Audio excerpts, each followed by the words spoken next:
very, very poor country. When it gets worse, you don't know how else, how far it can go down. I need you to not go into the aisles. And Just stay back here.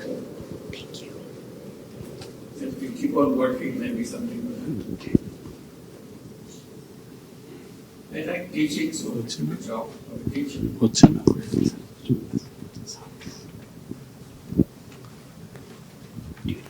But the real breaking point came in 1974. We ended up in a big famine in the country. People were dying.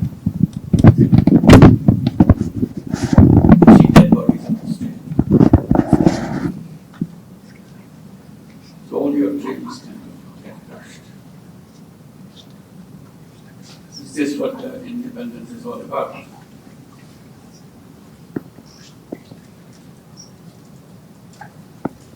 And 1.5 million people were dead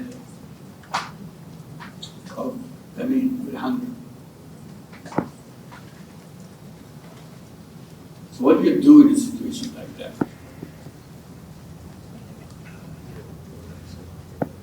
So I thought, I have no idea how to handle this in my mind and also in the way I work. Country is too big for me, I cannot handle that.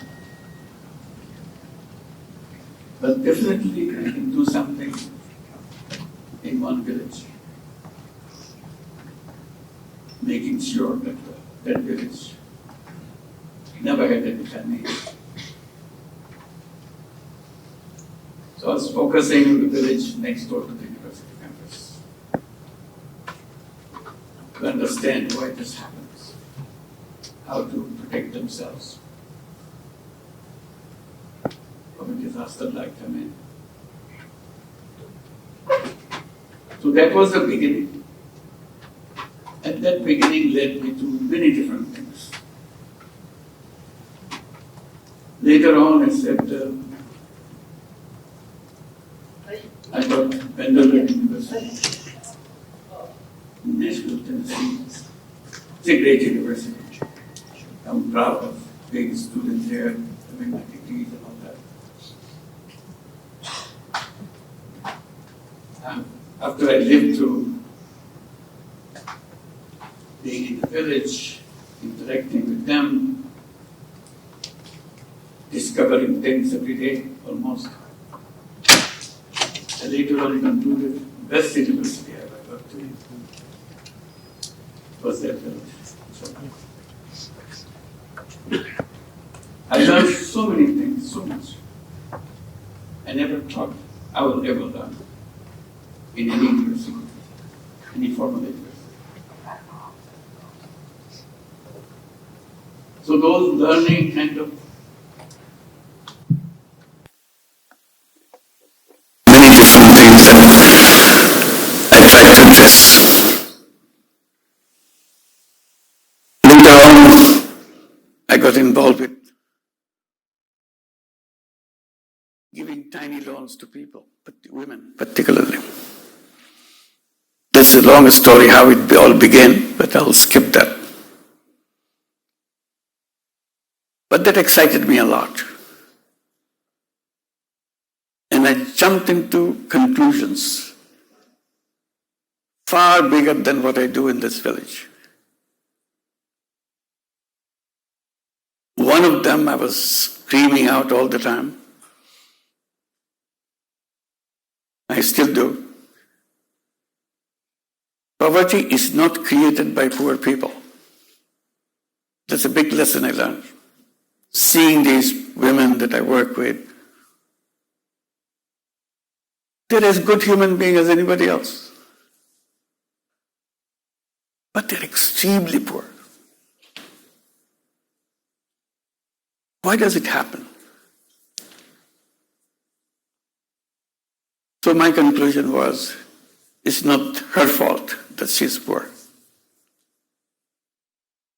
It's a fault of the system that we built. When I say that it's a system is responsible for creating this, automatically I blame myself because I'm a teacher. I teach in the university. I teach economics. I'm one of those people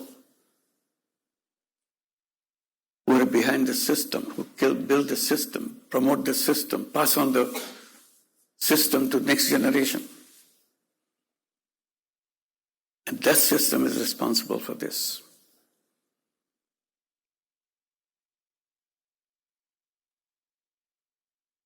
Each individual has the capacity not only to take care of himself or herself, take care of the whole world.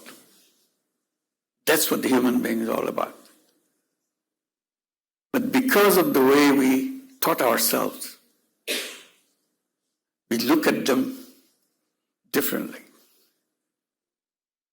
And as a result, this is what happens.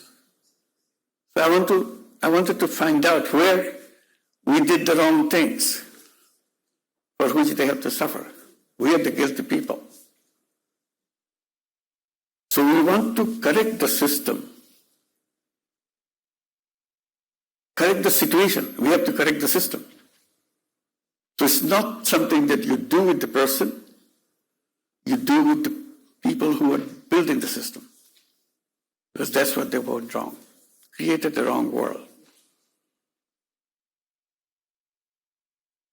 Ever since I was questioning the system so that I can make it straight, which worked for them. So that's the story that my life, chapter after chapter, is built. And I was trying to communicate with people that, look, this is the right one. Or one of the right ones. You may have 101 of them yourself. But definitely not the one that we promote to our conventional learning process. So that's the story. I'll stop here and then wait for your question. Thank you.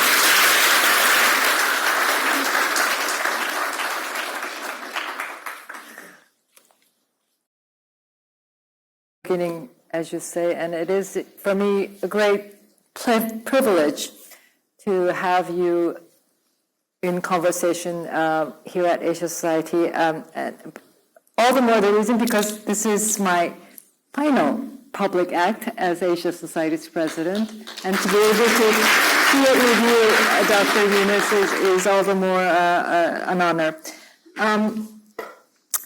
You are such a well-known figure, a widely admired figure on the development side of the global agenda.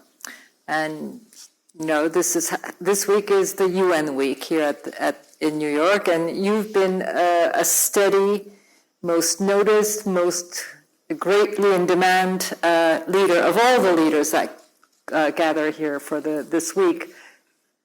And as UN celebrates its 80th. I don't know how many times have you been here to celebrate and take part in the UNGA High Level Week, but coming back this year as Chief Advisor of Bangladesh, of the interim government, with all the experience that you have in the current role, as well as your previous many different roles, what is your general impression of where the UN is?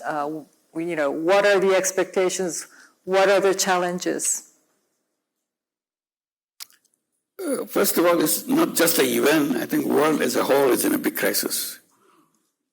And UN has demonstrated in its 80th year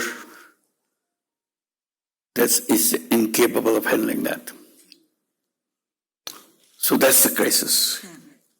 We have no institution who can handle the crisis that we have created ourselves. We have to reinvent institutions and we look at things.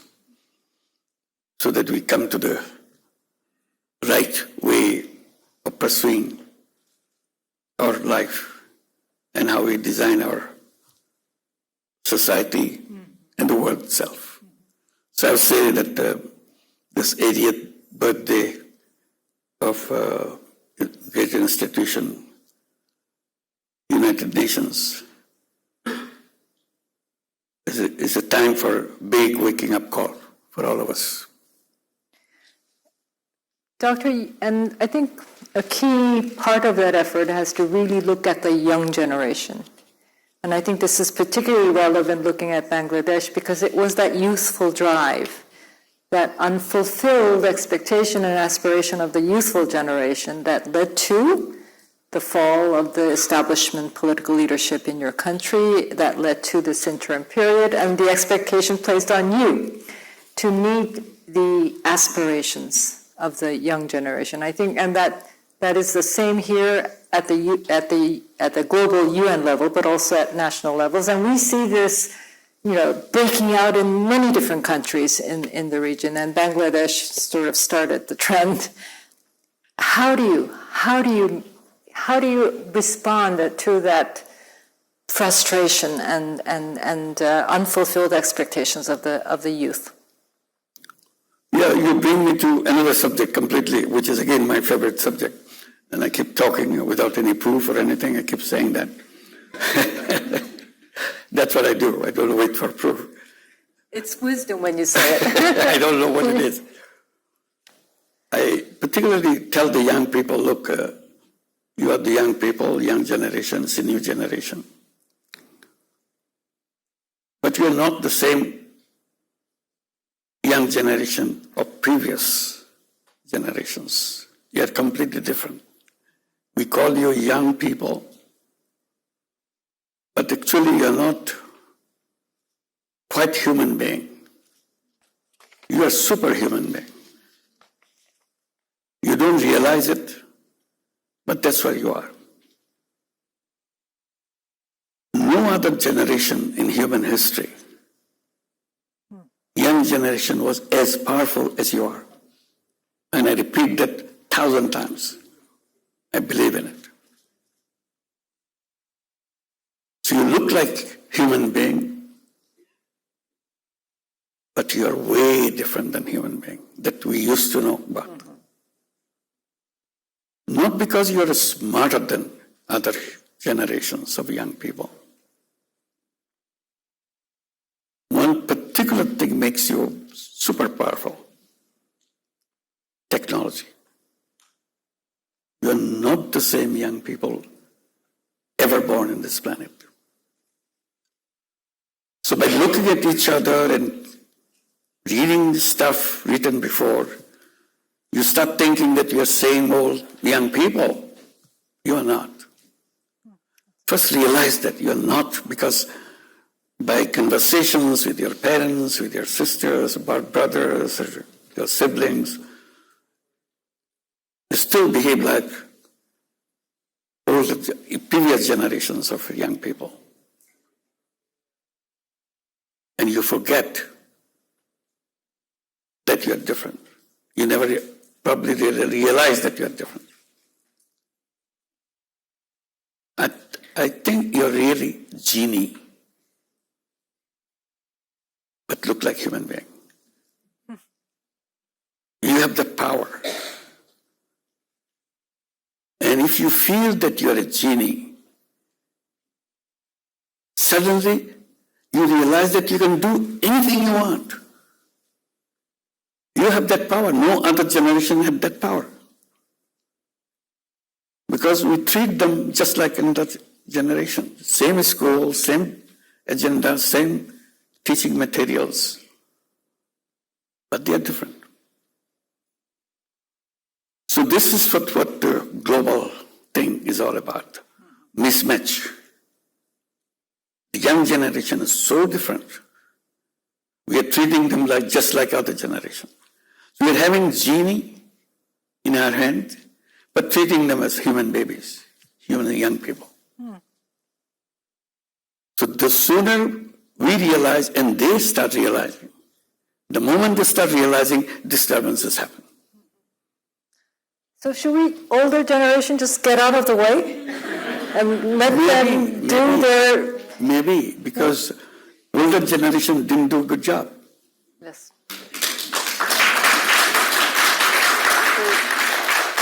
It's better to leave it to them, because they are capable. Once they realize that, yes, we pay attention to it, we'll make it happen. They can make it happen. That's the faith I have. So the earlier that we can open door for them, please do. Take over is better. We have created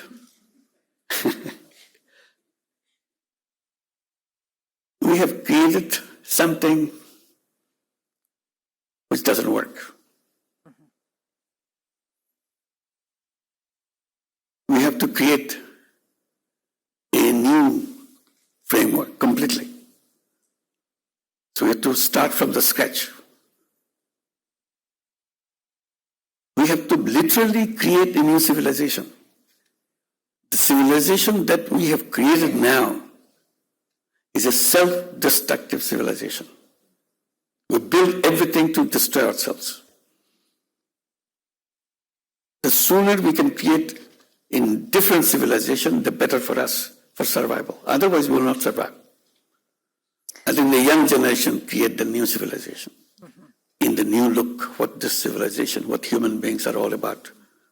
Make that happen. It's a self-destructive because everything we do lead us to dead end. End of this story. It shouldn't be like that. It should be a glorious story. That's what human beings are made for. To build a beautiful civilization.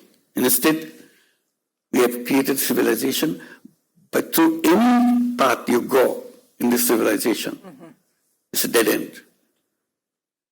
Whether you go through the environment path, you're dead end. If you go to the waste pattern, you're dead end. Finish. You will be buried under the waste. That's the civilization we have created. We say we don't create waste, but everything we do is to create waste. Throwing away is our economy. We keep on saying buy, buy, buy, buy. Bargain, bargain, bargain, discount, discount, discount. Encouraging you to create waste. You don't need it, but we make you feel you need it. We don't say, if you don't need it, don't buy it. Because we build an economy who thrives in selling things to you. As a result, we create the world that we have. This is just one example. You go any door, any direction, this is what happens. So we have to build a civilization which is not a waste-creating civilization. Which is not something destroying the environment situation. That's the kind of thing, a new civilization. And I have been trying to, people say, what kind of civilization would that be? I try to put a kind of package, so this would be a civilization of 3 zeros. It would be 3-0 civilization. It's a kind of a shortcut to description of the new civilization. 0 carbon emission, 0 wealth concentration. If nothing else is killing us, wealth concentration will kill everything. The way all the wealth goes to the top and in the hands of few people, leaving the bottom empty. We have no path. This is for survival. Every year is getting more to the top than to the bottom. We have created an economic system which accumulation to the top is the rule. Whether it was supposed to be the other way.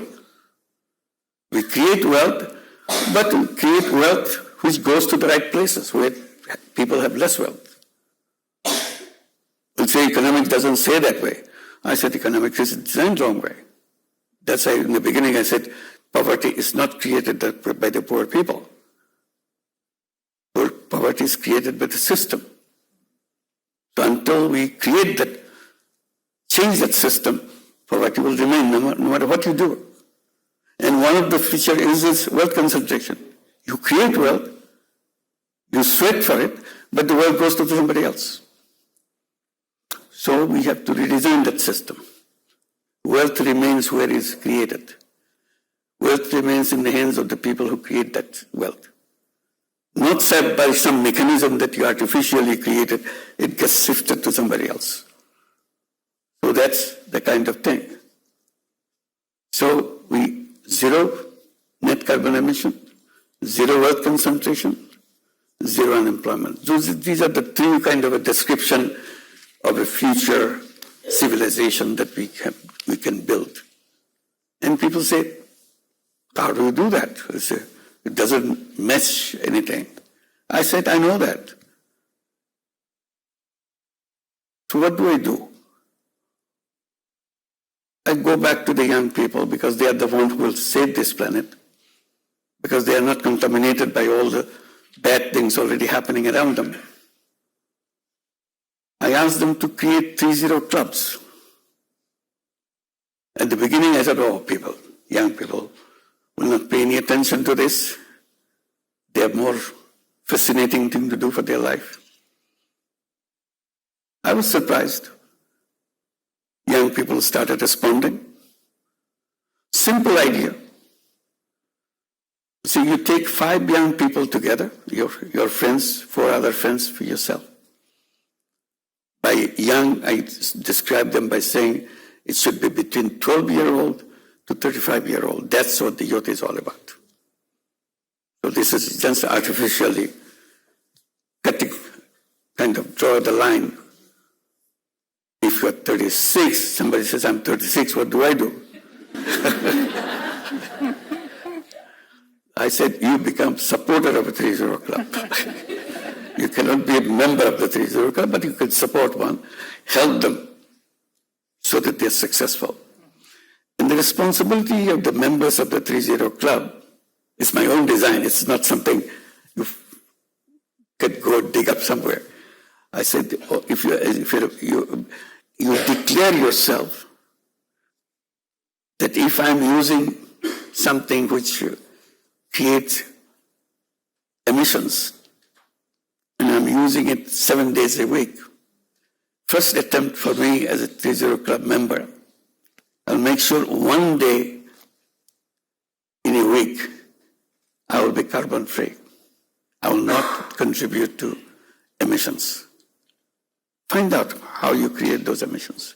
Because all these problems are created not for some creator somewhere. We create these problems ourselves. So it's not by some degree that it disappear, okay? It doesn't disappear like that.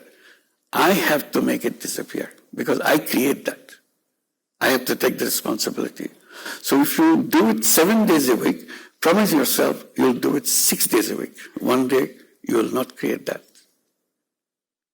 And then you'll make it 6 days a week, 5 days a week, and finally 0 days a week.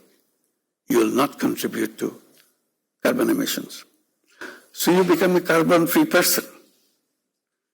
And if you are contributing to the wealth concentration by the work we do, you follow the same rule. Gradually, you become a 30 person. You cannot create a 30 world without you being the 30 person. So make a beginning for yourself.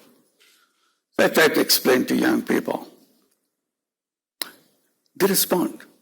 They said, we created 5 30 clubs in our school. We have created 30 clubs here in this city. So I said, why don't you get interconnected? So we use technology so that they can collect each other. Now, many countries, 30 clubs coming. I find some hope that, yes, they're paying attention to it. I said, what are you doing actually? You should have to share. You know, that technology comes in. Technology makes things easy for each other. So they have their website, they have their apps, they have everything. So to see that this is what I'm doing. I said, we have to change ourselves before we change the world outside. This is the beginning for us. So this is one way. I'm not saying this is the only solution. I say this is a solution in desperation. I have no other idea. Okay, this is another one idea you can try. But you can come out with a smarter idea than this. They will, sooner or later, because if you go on practicing that, this is what direction you will go. Well, Professor Yunus, that's a very powerful way. Inequality, overconsumption, and I completely am with you on how we really need to stop. But you cannot start a 3-0 club. You're 35. I'll be a big supporter. You'll be a supporter, yes. But this has to become a critical mass, absolutely, right, to be able to influence policy decision making. That's the campaign. That's the campaign. Where are we now? We're doing pretty good. There are about 17 countries, thousands of 3-0 clubs in each one. They're competing with each other. How many 3-0 clubs? You can go to the website. You can find out. So those kind of things. We take we get inspired seeing these interactions among them. Yes. We are not pouring in money. There's no money in it. So this is just a self-promoted things. The fact that I'm saying that I'm a 3-0 club, I didn't do anything, but I want to be a 3-0 club, is a big important decision. Yes. I'm trying to understand what this is. And then it explains you can take steps. If you have taken one step there, your friend in the club says, okay, I can do better than you.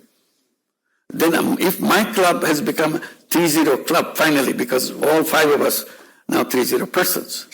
So we say, can we compete with the club which is still in a 4-person, 3-person, and see how quickly you can do that. And you do the 3-0 club, becoming a completed 3-0 club, and then you say, can we have a 3-0 village? Can we have a 3-0 street? Can you have a 3-0 district? Whatever. So this is how it happens. It becomes part of you, part of your life, because you believe in something, and you know that this has to be done. You are convinced about that. So this gradually becomes a habit. In the new families, they don't have to explain you have to 3-0 club. They're part of that. This is their life. This is the way they do that. Otherwise, we go on, buy as much Christmas presents as you want, some Mother's Day, Father's Day, somebody else's day, buy things. This is not going to save us. But we know that. But still we do that completely without ever paying any attention to it. But I think it's also important to realize the establishment that we are up against. I mean, there's these, for example, there's an effort to write a treaty that limits plastic waste. And just shocking to see the resistance to that. 2 rounds of discussions have gone nowhere.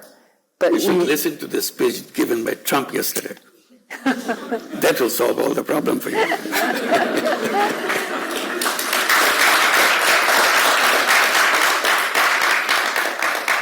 But I think your leadership, your advocacy, and your humility in approaching this is critical to keeping this movement going in many countries around the world. So we will continue to count on your advocacy and leadership. But more immediately to home in Bangladesh, you are at the leader of a political process as well, at a very real level. And you are headed toward an election that will clearly spell out the future governance of the country. At a realistic level, what do you expect to take place during the elections and post-elections? First of all, it's not what I expect, what these young people expected. Because they are the root of all this happening in Bangladesh. Again, the young generation, very fascinating. Suddenly, they rebelled. Suddenly. There was no organization, there's no campaign, there's no newspaper, there's no television show, organization, nothing happened. One day they say, enough is enough. Everybody joined. Mm-hmm. Who had the pipe of this big piper to playing music, and everybody's coming. Piper of Hamilton. Yes. Yeah. Nobody knew. But they are all on the street. Their voice is, enough is enough. And they declared, this is the last day for you. Everybody's in the street. You should see these videos. Everybody has video, the cameras. Everybody's taking pictures. Have you ever thought a revolution being fought with the handset? Everybody's looking at each other, taking pictures. And so you have well-documented revolution taking place right in front of your eyes. And they get shot. They get killed. Your friend just got killed. You started together. He's there. You're carrying his dead body still in the street. One 12-year-old young guy wrote a beautiful letter to the mother. Mother, I'm going. You'll be very unhappy because you wanted to stop me going to these processions in the street, demonstration in the street. But I can't sit home. My friends are fighting for the country. I don't want to be somebody who has not participated in it. So I apologize to you. I may not come back. Forgive me. Young guy writing such a touching letter to the mother and left it on the table. He never came back. So those kind of stories after stories, hundreds and thousands of stories like that, suddenly happen. All happened between July and 5th of August. That's it. So this is the way they respond. They suddenly wake up. It happened. And I was invited. I was not even in the country. Out of nowhere, they said, you have to come. We have to form a government. So that's how I got into it. I'm not the person that's involved in mobilizing anything. So what I'm trying to do, and all my colleagues are trying to do, see the vision, the dream they had while they're giving their lives. We can at least create a little environment for this to achieve, so that they are the people who gave us the instructions what kind of world they want, and we are trying to see if we can fit into it. It's a tough job. It's not an easy job. But it's the dream of the people, young people, to carry out, building up a world for them, and they call it New Bangladesh. We have to create a new Bangladesh for them. And in the beginning, while we were forming the cabinet, we took them into the cabinet, 3 of them into the cabinet, and people were surprised by these young people. So they freed the country, they liberated the country. So they're good enough for doing that, they're good enough to run the country. So this is how, we are here in, right now in the UN General Assembly. 2 of them came. I don't know if anyone here today. No. Yeah, okay, right here. Both of them are here. Come on. Come on the stage. Come on. My God. So they are the persons. Come on. Okay, fantastic. Wow. So these are the guys fighting on the street. Look at that. Thank you.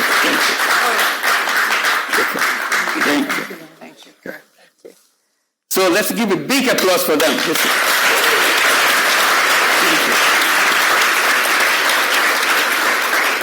When it's all over, you can come and talk to them, see why they did it, what's their dream, how to make it happen. Please go ahead. Thank you. So that's our job, to see that this is something, whether they'll succeed, whether they'll fail, we don't know. Whether it will happen, can the new Bangladesh will be a reality. As long as these young people will be there, they'll come back to it. You can't get rid of them. So it's their dream. It may fail in the first chance, it may fail in the second chance. That way they will make it happen. Because it came from them, out of them. It's not some teacher said or some book says, nothing. They felt it, they don't want this the way it is happening. They want a new Bangladesh. So this is the direction. So we are given the task of the reform agenda, reform the system, reform the rules, the laws, institutions, and so on. So this is one of the agenda item. Second agenda is a trial of those people who ordered killings and stealing money from the country. Literally, they just took all the assets of the country, shifted away from other countries and so on. So catch them, punish them, it's a legal procedure. And the third one is election. So now we are coming closer to the election, and we have announced the date for the election. It's February, first half of February next year. So we'll have the election, so we'll have an elected government. Students who are fighting on the street, they also formed a political party. Both of them belong to the political party. They are the leaders of the political party. So they created the party. So let's hope for the best. See, wish them well. See how it goes. Well, we certainly wish you, sir, and the youthful generation of Bangladesh the very best in these key political moments coming forward, especially the election. And we very much hope that it will be an opportunity for that dream to go forward and certainly not backwards. So we wish you all the best for that to take place.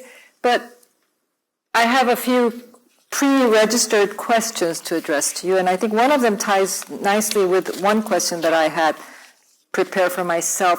You know, I think that political change in Bangladesh has also meant changes in the regional dynamics in South Asia. How are you navigating, how do you wish to navigate, how does the youthful generation wish to navigate Bangladesh's places with its neighbors in South Asia? I think recently you went to a conference in Tokyo and expressed the wish for Bangladesh to join the ASEAN, for example. So clearly you're thinking about it. And there's a question that ties into this from our audience. What can be done to promote deeper people-to-people engagement in the South Asia region? How can Bangladesh help better tell South Asia's story to the world? Just altogether, your thoughts about Bangladesh's place in the South Asia scheme of things. Well, government can do only small things that happens in front of them. There's a bigger picture in the minds of the people. This is what we have to go. But the government cannot just jump to make it happen.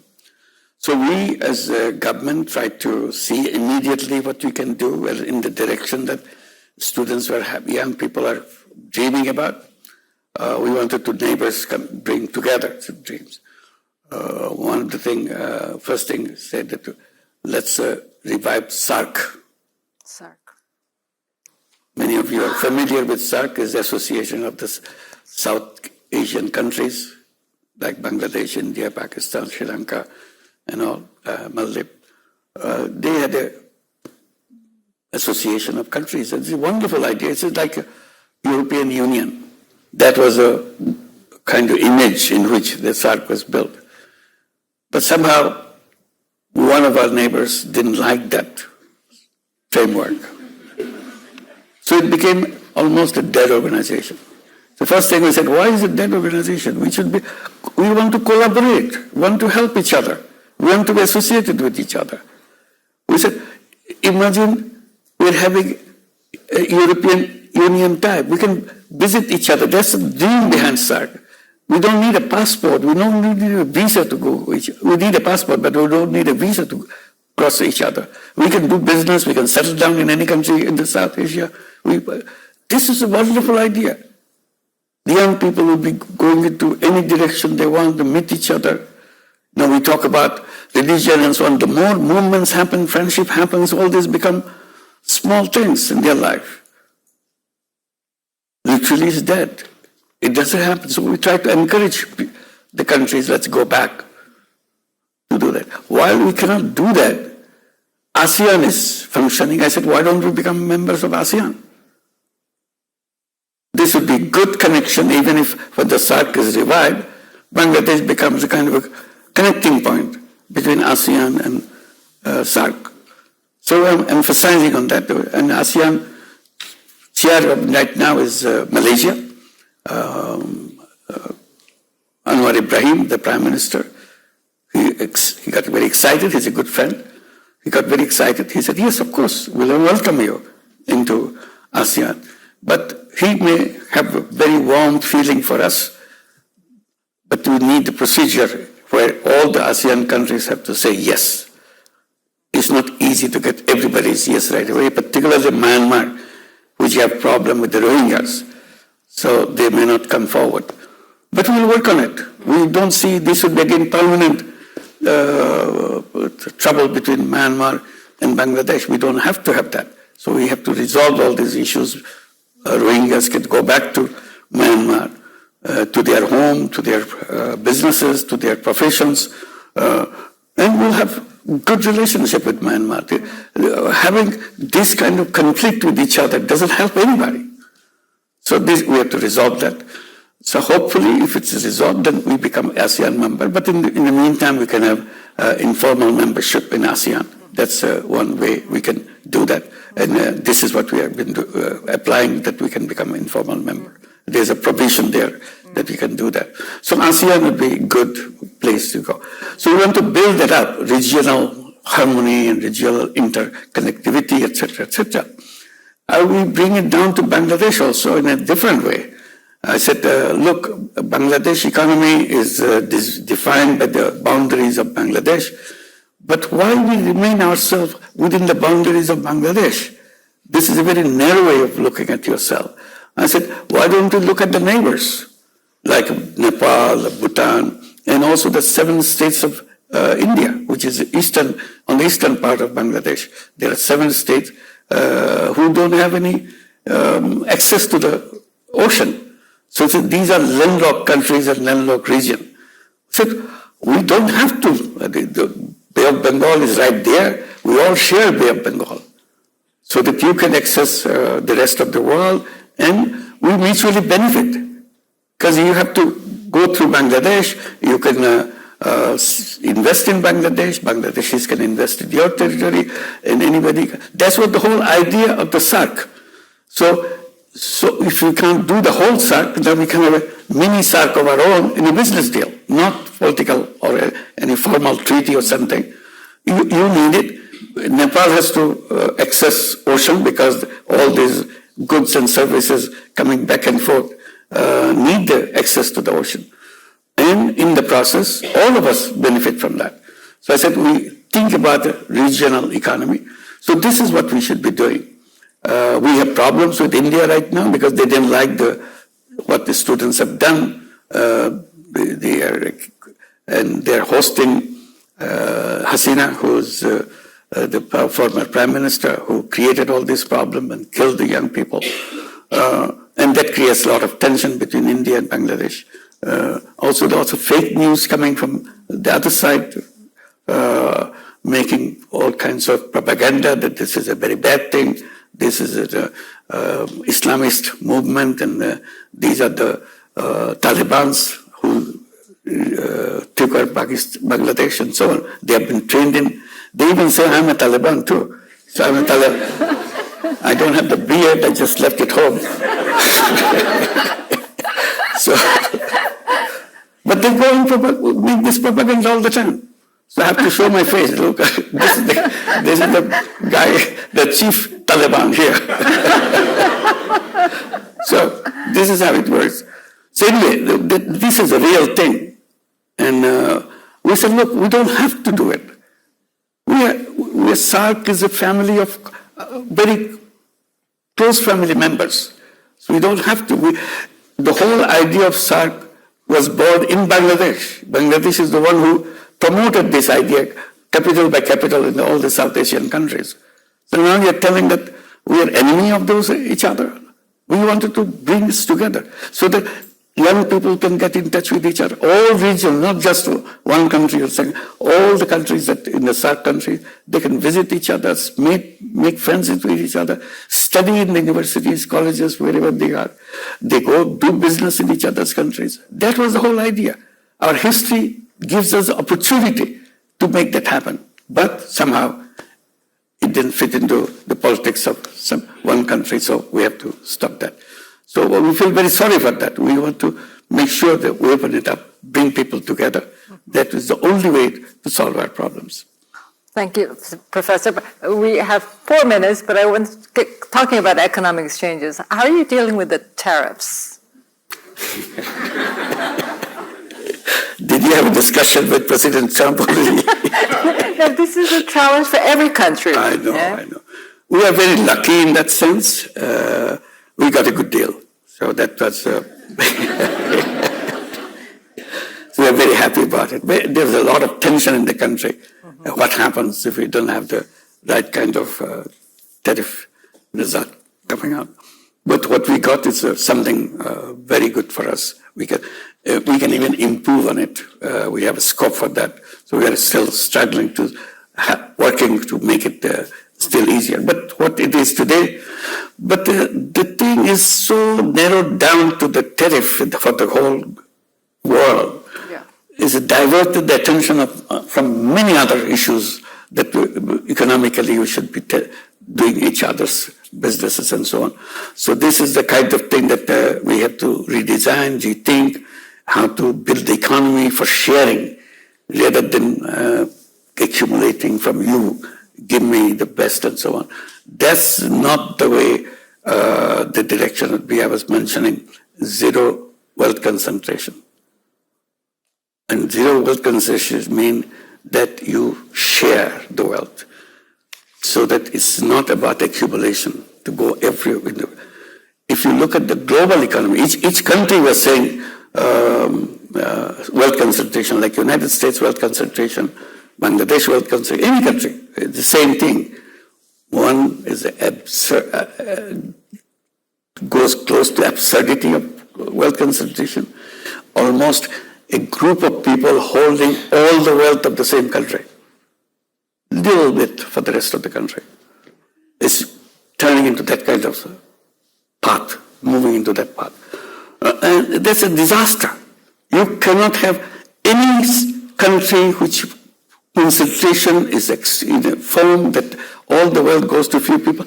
Because what is wrong with wealth concentration? Why are you so much against it? If you have wealth in your hand, not only you control the wealth, you control everything else. You control politics, you control media, you control education, you control everything you have because you have the money. So you destroy the whole system, whole structure of the system. You say good things about democracy and everything, elections, everything now manipulated because I have the money, I control everything. I decide who gets elected because I pour money into that candidate and make sure he gets elected or she gets elected. My choice is the final choice, not your choice. That's not the society that we are looking for, not at this age, at this time. That's why I was saying 80th year of the United Nations is a very critical year. We have to decide which way we go. This is a time, unless we do that, we are finished. So there is a self-destructive civilization. We make it come true. We destroy ourselves. We are not very far from that. So we have to create a new civilization. These are the elements of the new civilization we are talking about. And it can be self-made. That's what young people can do because they are not sold to the old ideas. They are not talking about all the isms. You remember those ism days? Either you are this ism or that ism and so on. They don't talk about it. They don't have any ism. They simply say we want to live together. That's it. And they will figure it out how this making happen. Because their imagination is much more powerful than the previous generations. Because they got up. You go to any remote village in Bangladesh, go to any young person, he or she is already attached to the social media. Or the right thing or wrong thing, he or she is fed with all kinds of things. He's not an isolated person. He may be in a remote area, but he or she is a very connected person. So that is a fantastic power. I'm surprised when you go to village, you find young person, between 20, 25, 30, something like that, doing